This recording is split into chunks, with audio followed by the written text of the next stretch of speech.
Listo, muy bien. Bueno, pues en esta ocasión vamos a continuar con nuestra presentación y nuestro debate y nuestro intercambio de ideas, conocimientos, datos, opiniones acerca de, pues, estamos en el taller de historia y hoy lo que está sucediendo en México, pues está haciendo historia. Y esta historia tiene sus raíces en la revolución, en la revolución antimexicana de 1910 a 1929, que es cuando las aguas parecen aquietarse.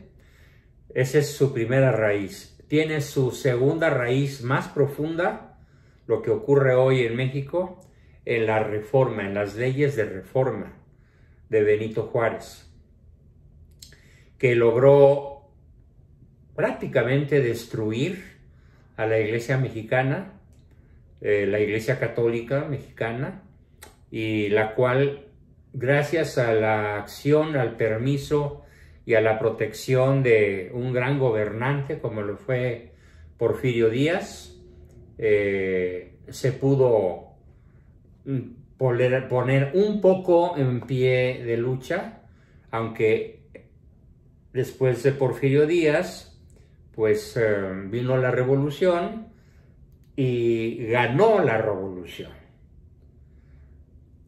Ganó en cierta forma, aunque no tan sangrienta, no tan violenta como en la Guerra Cristera y no tan violenta en la sumisión de la Iglesia como en la época en la cual Juárez la sometió y la persiguió y prácticamente echó al mar en barcos de madera a vela de aquella época para que sacerdotes, incluso mexicanos, y sobre todo muchísimos frailes, muchísimas monjas, abandonaran el país expulsados por el hecho de ser católicos. Y lo que está sucediendo en México, aparte de esas dos profundísimas raíces, la revolución y las leyes de reforma, hay otra más anterior, que podríamos decir es la primera que explica lo que está sucediendo y lo que va a suceder. Y eso ocurre en 1767, y me refiero a la brutal expulsión de los jesuitas, dejando a México sin educadores en todo el país, en los niveles de primaria, secundaria y preparatoria, tanto para hombres como para mujeres. Porque fueron los jesuitas los primeros que pusieron un colegio para niñas en la Ciudad de México. Y esta obra magnífica, que duró más de 2 siglos, desde que llegaron hasta que fueron expulsados, obviamente no fue admitida, no fue celebrada, fue más bien combatida, inutilizada en forma brutal por la masonería. Así que desde España, el rey español, Fernando VII, no es cierto, no fue Fernando VII, fue Carlos III, dio la orden infame de la expulsión de los jesuitas por juramentos masónicos, porque eso había prometido en las logias, que le habían exigido la expulsión de los jesuitas, porque la educación católica de altísima calidad, que tenían convertido a todo el virreinato de la Nueva España en el país más próspero,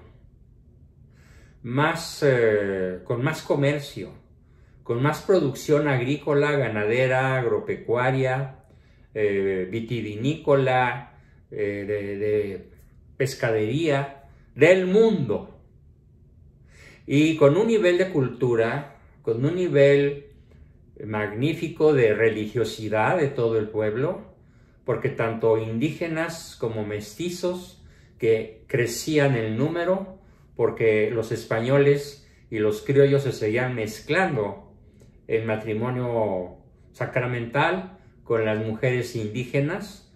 Al español siempre le gustó el tipo indígena de cualquier etnia de este país, así que el mestizaje fue una obra grandiosa que da origen al México actual, pero tanto el mestizaje como la educación, como la religiosidad, eran las tres cosas que los masones querían evitar o destruir.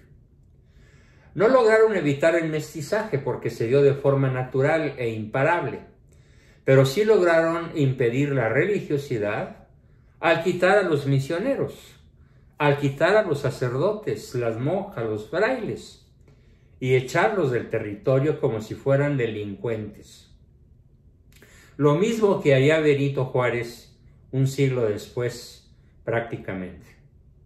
Este odio de la masonería a España solo se explica porque la masonería tiene como jefe, tiene como líder al propio Lucifer.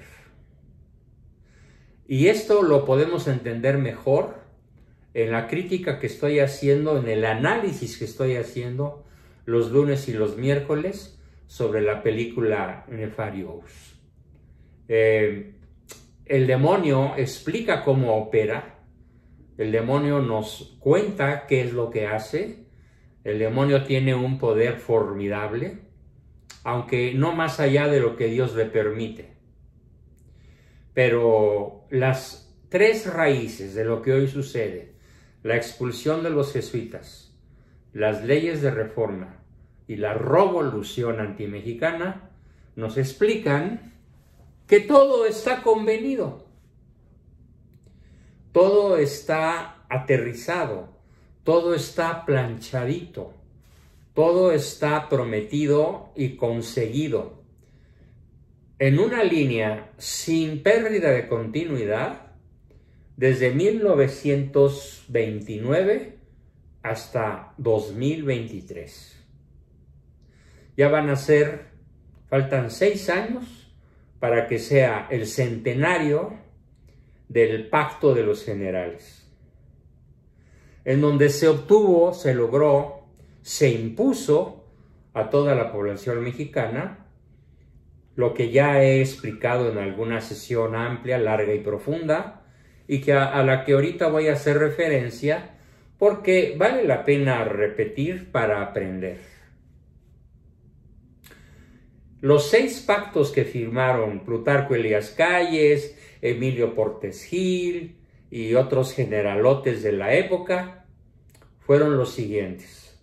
Primero, vamos a hacer todo lo posible para dejar al pueblo de México sumergido en la ignorancia. Hoy México ocupa el último lugar en calidad académica en el continente hispanoamericano. El nivel de lectura de los jóvenes y de los adultos mexicanos, fíjense bien, es de tercero de primaria.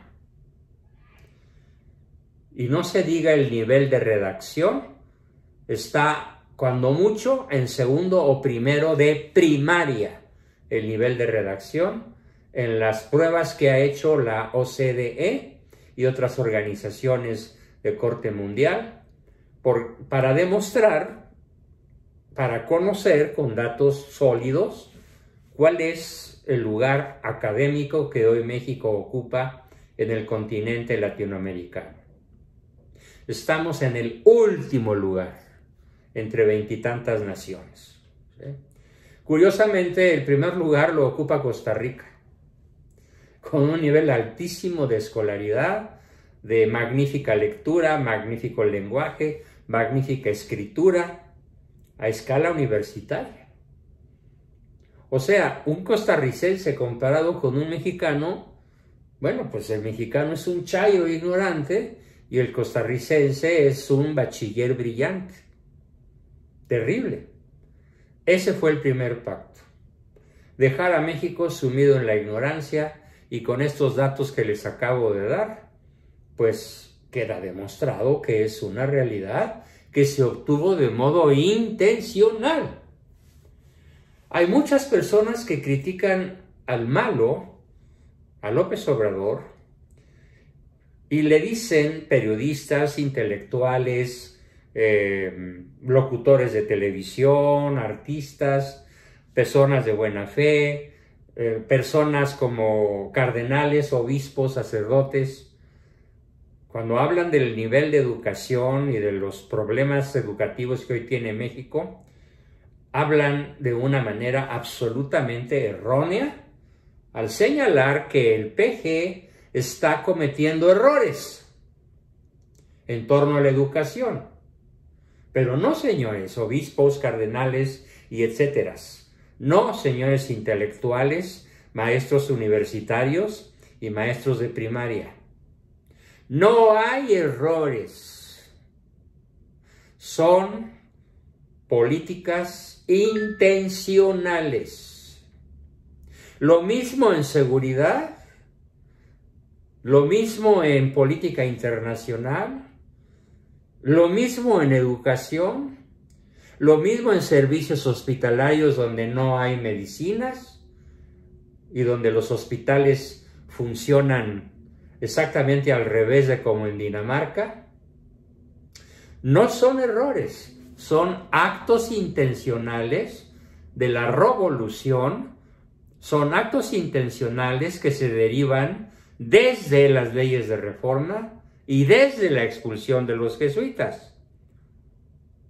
Si no sabemos historia, si no conocemos el hecho de la expulsión de los jesuitas, que regresa a México a la era de las cavernas, si no conocemos la catástrofe que fueron las leyes de reforma, y si no conocemos la catástrofe terrible que ha sido la revolución antimexicana desde 1929 hasta la fecha, entonces no vamos a entender absolutamente nada de lo que hoy está pasando y de lo que va a suceder.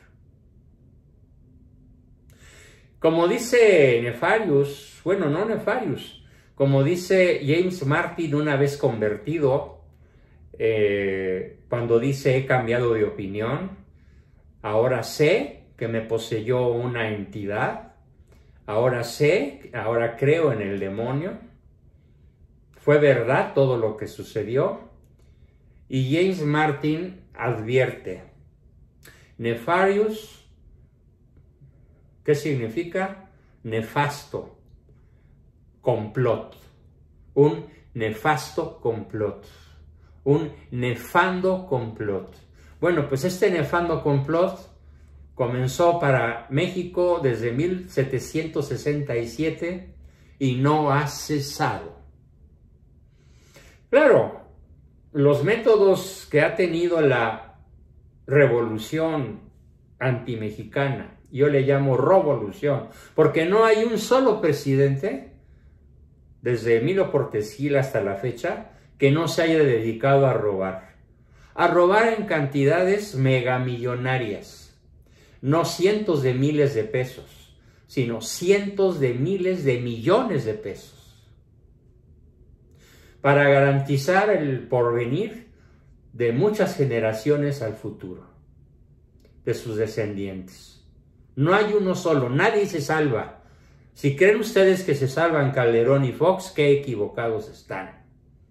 Nosotros conocemos, por los contactos que dejó mi hermano Carlos en la Secretaría de Gobernación, que son personas que siguen trabajando ahí desde el año 2000 a la fecha y que tienen información privilegiada y que son mis amigos o mis contactos. Sabemos el terrible grado de culpabilidad de todos los presidentes, incluyendo los que mencioné. Bueno, ahorro saliva para hablar de Peña Nieto, obviamente incluido entre los rateros de gran escala. Y no se diga el actual, es el que más ha robado en los últimos sexenios.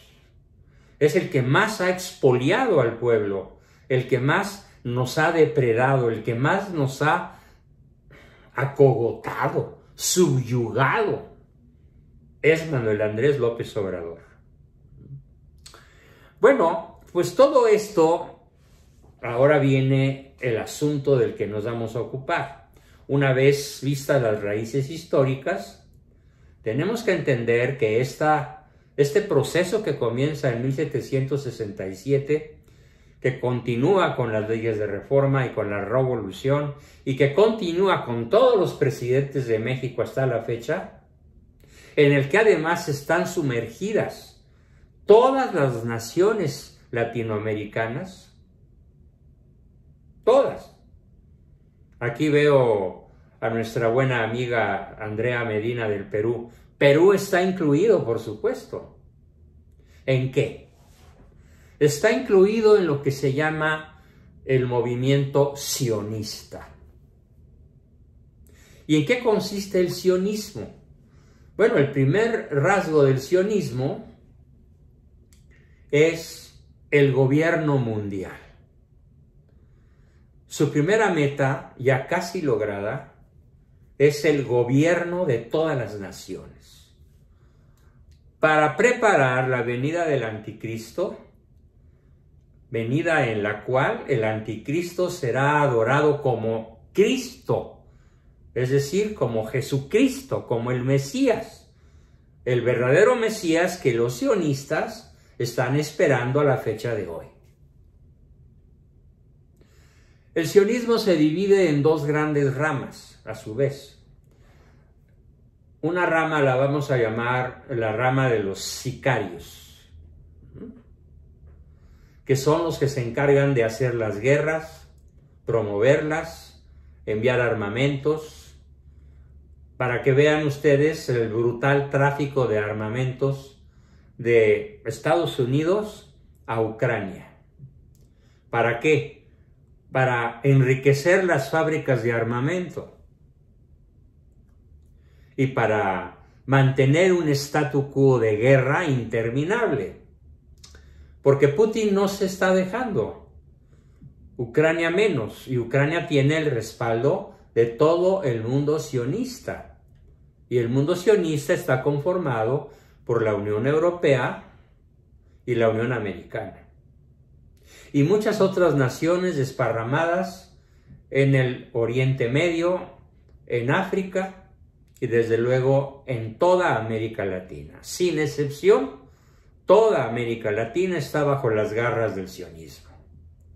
La otra rama del sionismo no son los celotes, que son los que se encargan de la violencia, de la instauración de las leyes anticatólicas, anticristianas, de las leyes antipatrióticas, los que se encargan de iluminar la cabecita del peje Lopostli para convertirlo en un ariete destructivo. Eso es el grupo sicario. Y el otro grupo es el grupo celote. Celote viene de la palabra celo, y la palabra celo significa cuidado. Entonces, el grupo celote se encarga de que las naciones progresen, de que las naciones tengan una economía sana, pero bajo la égida de la ideología de género, del matrimonio homosexual, del apoyo a los movimientos gay, del apoyo al aborto. O sea, una jaula de oro putrefacta. Hay que entender que Xóchitl Gálvez pertenece al grupo celote y quienes la gobiernan igualmente. Slim es su jefe, Slim es su financiero, Slim es lo que está dentro del caballo de Troya de Verástegui y de Xóchitl Gálvez, aunque son caballos distintos, porque si no pega uno, pega el otro, y no va a faltar un tercero o un cuarto que entre a la discordia, para garantizar que se quede el sionismo gobernando el país y que todos los ciudadanos mexicanos tengamos la impresión de que fuimos nosotros los mexicanos que votamos los que pusimos al presidente. Sin embargo, hay un par de cosas muy importantes que aclarar aquí. Y es lo que Santo Tomás nos enseña como la teoría del mal menor. ¿Qué es el mal menor? El mal menor es aquello que podemos hacer obteniendo ciertos beneficios que no se obtendrían con el siguiente candidato, que ya no es el mal menor, sino un mal mayor que el mal menor. Y así hasta llegar al mal supremo, al mal mayor, que sería un gobernante o un candidato que verdaderamente tuviese toda la facha sionista, toda la facha de promotor del anti-México, como lo ha sido López Obrador, que es un destructor. Ya circula por ahí un libro que se llama Manuel Andrés López Obrador, como dice, el desestabilizador. Yo tengo otro que se llama el destructor, que también, por supuesto, estoy procurando vender y difundir. Y está a la venta para todos aquellos que lo quieran comprar de ustedes, tanto en formato físico como en formato virtual. Si a alguien le interesa, le mando información para que vea que no es nada complicado adquirirlo. Bueno, entonces, aquí viene una aclaración muy importante. Benedicto XVI nos dice en una carta pastoral que aquel ciudadano que vote por un candidato abortista queda excomulgado. Pero hay que entender la carta. La carta lo que quiere decir es que si alguno de ustedes, si alguno de nosotros votamos, por ejemplo, por Xóchitl Gálvez, en cuanto que se ha proclamado defensora del aborto, viene la excomunión ipso facto. Pero si alguien le da su voto a Xóchitl Gálvez por otros motivos, es válido, siempre y cuando el voto sea el mal menor. Y no se tome en cuenta y se desprecie, se contradiga, se combata el hecho de que ese candidato o candidata sea abortista, de ideología de género, de matrimonio homosexual y de todas las barbaridades que el sionismo trata de imponernos. A la mala, por la secta celota, la secta sicaria, o por la buena.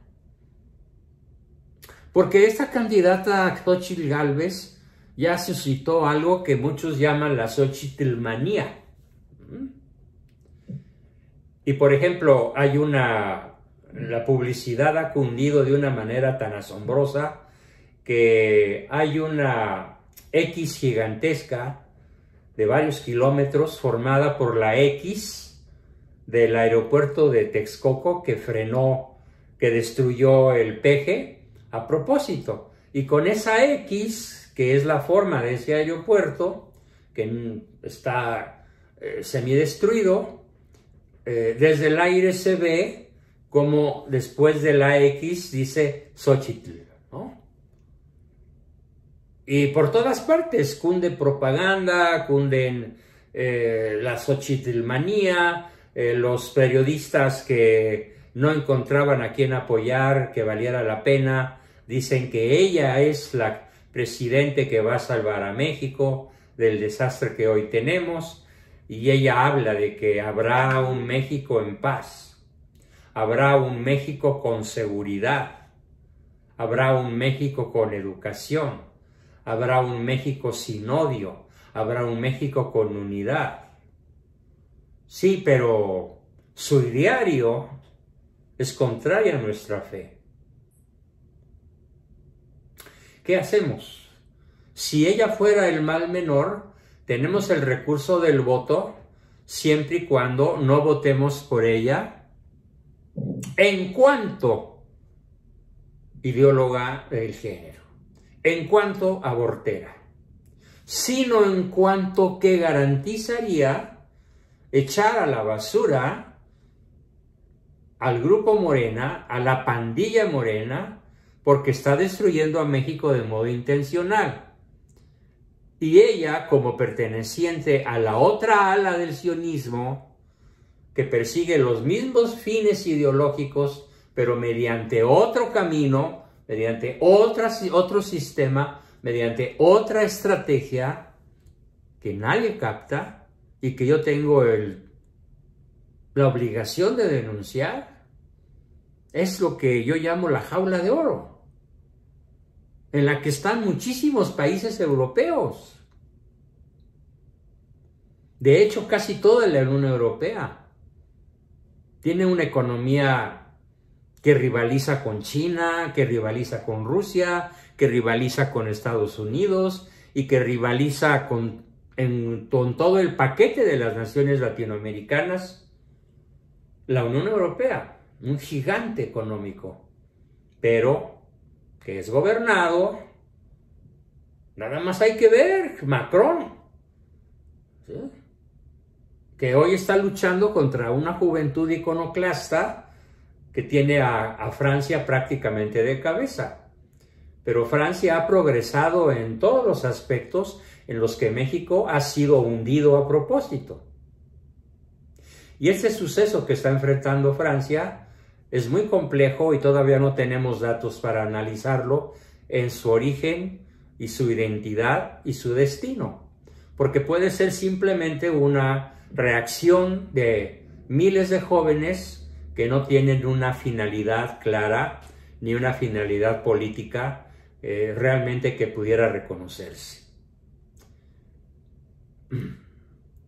Y por otra parte, fíjense, el sionismo ha propiciado, para destruir el cristianismo, ha propiciado la invasión de Europa de modo pacífico, mediante los millones de ciudadanos de países árabes que llegan a toda Europa, excepto a donde no los dejan pasar, que son solo dos naciones, Hungría y Polonia. Porque tienen presidentes católicos que se amarraron los tompeates y dijeron: a nosotros no nos van a descristianizar. ¿Por qué? Porque aquí tenemos un problema muy interesante, y es el hecho de que las familias europeas tienen 0.9 hijos en promedio, y las familias islámicas tienen entre 6 y 7. Imagínense la explosión demográfica de musulmanes que esto significa.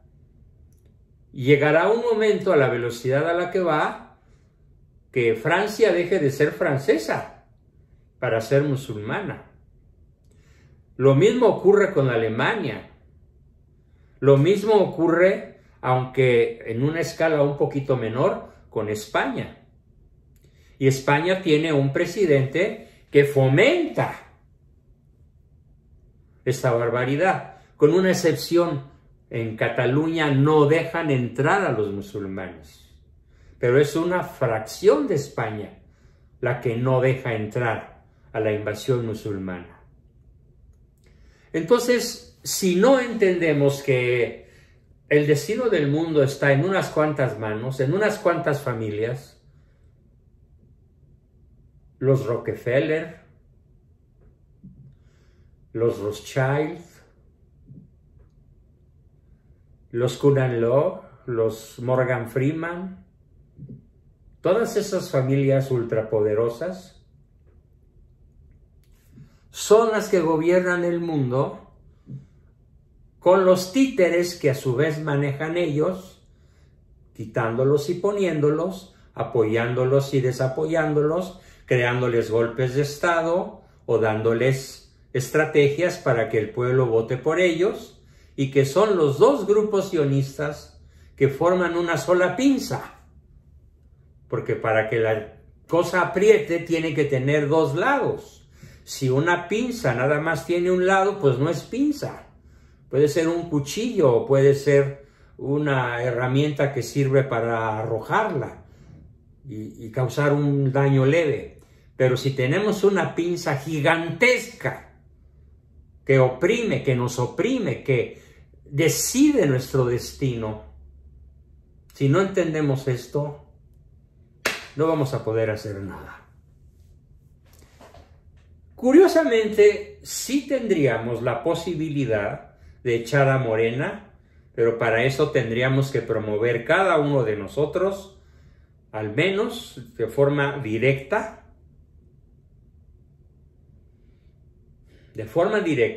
que vayan a votar. Y que vayan a votar por el menos malo.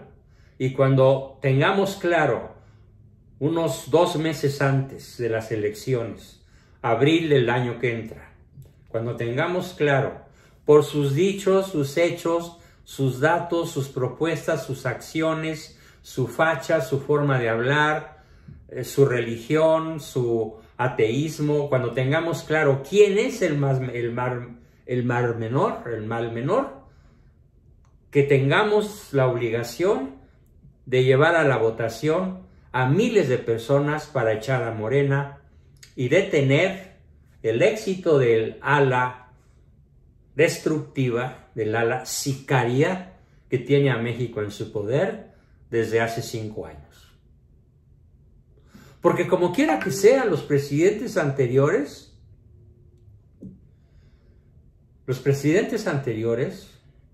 lograron el crecimiento de México claramente, en todos los aspectos. Hay que entender, por ejemplo, un solo dato: cómo se desplomó de la seguridad a la inseguridad con el hecho de que los asesinados en los 5 años que lleva este bulto de Palacio, lleva más asesinatos que los que ocurrieron en la presidencia de Fox y de Calderón y de Peña Nieto juntas en 18 años. En solo 5 años ha tenido muchísimo más asesinatos que en los 18 años anteriores. Hay que entender entonces esto, y sí tenemos que votar, por supuesto, por el mal menor.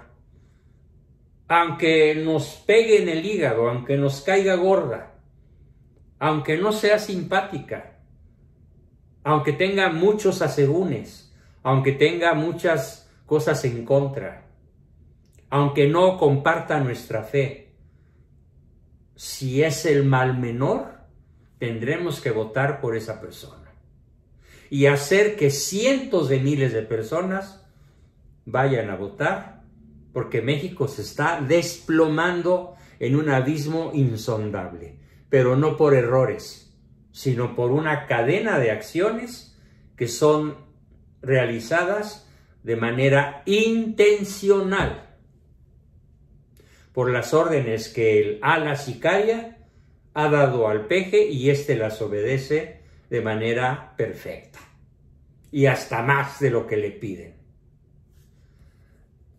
Entonces tenemos que buscar la forma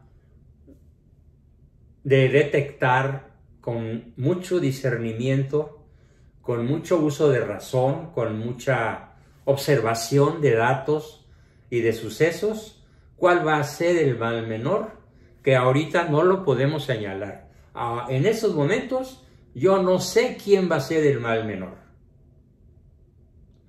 Desde luego hay algunos que dan risa y que ni siquiera van a llegar, como Enrique de la Madrid, por ejemplo, y probablemente tampoco Cabeza de Vaca, aunque bueno, pues él en Tamaulipas tuvo un buen gobierno, aunque esté acusado de corrupción por el peje, y yo no le creo al peje ni los buenos días. Bien, amigos, pues hasta aquí esta fue mi exposición del día de hoy, y vamos a enriquecerla con sus preguntas, sus comentarios, sus opiniones, y vamos a buscar que por el momento nuestras posturas se acerquen lo más posible al sentido común. Sí, Ricardo, tienes razón. En España muy pronto será indispensable que se vuelva a repetir otra vez la batalla de las Navas de Tolosa. Una de las batallas a escala mundial más sangrienta, más épica y más heroica, que en realidad podemos decir que es el punto de partida de la reconquista de los españoles por su propio territorio.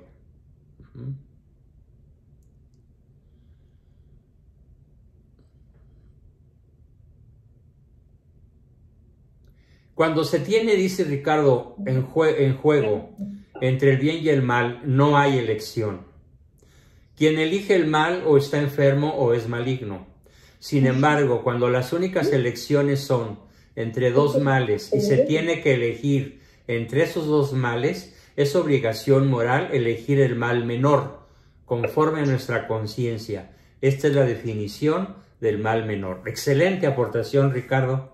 Felicidades y te lo agradezco mucho, porque así le queda más claro al grupo lo que es el mal menor. Bien, comenzamos. ¿Quién quiere comenzar con preguntas, aportaciones, dudas, comentarios?